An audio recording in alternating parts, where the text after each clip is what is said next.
आइए स्टूडेंट बढ़ते हैं नेक्स्ट टॉपिक की तरफ which is raw material for chemical industry. देखिए स्टूडेंट, रॉ मटेरियल के बारे में पहले मैंने आपको समझा दिया। जैसे अगर आपने शुगर बनानी है, शुगर बनाने के लिए शुगर केन आपका रॉ मटेरियल हो जाएगा। इसी तरह अगर आपने लेट सपोज कोई पेंट बनाना है तो पेंट बनाने के लिए स्टूडेंट 3 चीज़ों का यूज़ होता है। सबसे पहले आपने रेजिन यूज़ होता है, रेजिन बाइंडर जिसको हम कहते हैं बाइंड करने वाला, क्योंकि दीवारों पे पेंट जाके चिपकता है तो वो जो चिपकने वाली एबिलिटी है वो रेजिन लेके आता है। फिर स्टूडेंट सॉल्वेंट यूज़ होता है, रेजन जो है वो किसी सॉल्वेंट में डिजोल्व होता है तो सॉल्वेंट यूज़ होता है। फिर पिगमेंट यूज़ होता है, पिगमेंट असल में कलर्स प्रोवाइड करते हैं किसी भी पेंट को। तो ये 3 main raw material for paint होते हैं।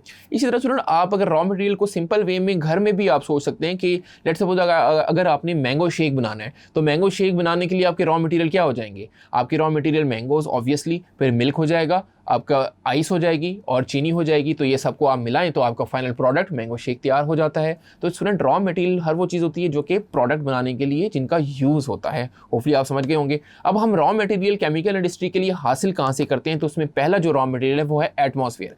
अब एटमॉस्फेयर में देखिए स्टूडेंट बहुत सारी गैसेज हैं, इंडस्ट्रियल गैसेज हैं, और उन गैसेज का जो मैस है वो 5 × 10⁻15 टन है, यानी बहुत ज़्यादा अमाउंट में ये गैसेज हैं। और उनमें से जो इंडस्ट्रीज़ में यूज़ होने वाली गैसेज हैं वो ऑक्सीजन है, नाइट्रोजन है, नियॉन, आर्गॉन, क्रिप्टॉन और जीनॉन है। अब स्टूडेंट फॉर एग्जांपल अगर आप देखें, ऑक्सीजन जो है वो रॉ मटेरियल हो जाएगा, नाइट्रोजन रॉ मटेरियल हो जाएगा, नियॉन रॉ मटेरियल हो जाएगा। ये बहुत सारी गैसेज हैं जो कि इंडस्ट्री में यूज़ होती हैं बहुत सारे केमिकल्स बनाने के लिए। अगर आपको NO बनाना है तो नाइट्रोजन और ऑक्सीजन की ज़रूरत पड़ेगी। इसी तरह अगर आपको और कोई केमिकल बनाना है तो बहुत सारी इन गैसेज की ज़रूरत पड़ जाएगी जिससे आप कोई भी मैन्युफैक्चरिंग ऑफ प्रोडक्ट कर सकते हैं। फॉर एग्जाम्पल अगर आपने देखें हाइबर्स प्रोसेस में यूज़ होता है नाइट्रोजन और हाइड्रोजन। तो वहाँ पे अगर आप देखें जो हाइड्रोजन है वो तो हम मीथेन से हासिल कर लेते हैं, CH4 से हासिल करते हैं, लेकिन जो नाइट्रोजन है वो हम एयर से हासिल करते हैं। तो एयर से नाइट्रोजन ली, CH4 से हाइड्रोजन ली, उन दोनों को मिलाया और हमारे पास बन गया अमोनिया विच इज़ हाइबर्स प्रोसेस। तो ये देखें ये रॉ मटेरियल है जो कि कहाँ से हासिल हो रहा है, नाइट्रोजन कहाँ से हासिल हो रही है, एटमॉस्फेयर से हासिल हो रही है। होपफुली आप ये समझ गए होंगे। फिर उसके अलावा हम देखते हैं रॉ मटेरियल हाइड्रोस्फीयर। अब हाइड्रोस्फीयर स्टूडेंट उसमें आता है ओशन वाटर जिसकी जो अमाउंट है वो 1.5 × 10⁻21 लीटर्स है।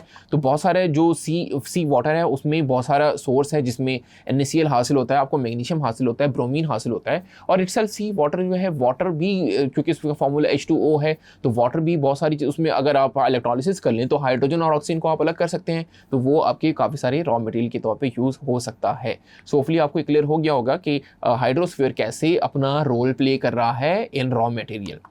फिर स्टूडेंट जो लिथोस्फीयर है, लिथोस्फीयर में आपके रॉक्स आ जाती हैं, आपके कोल आ जाते हैं, नेचुरल गैस आ जाती है, पेट्रोलियम आ जाती है। तो उन पार्ट ये भी सारे क्या हैं, ये रॉ मटेरियल होंगे, डिफरेंट यूज़ आप इसको कर सकते हैं।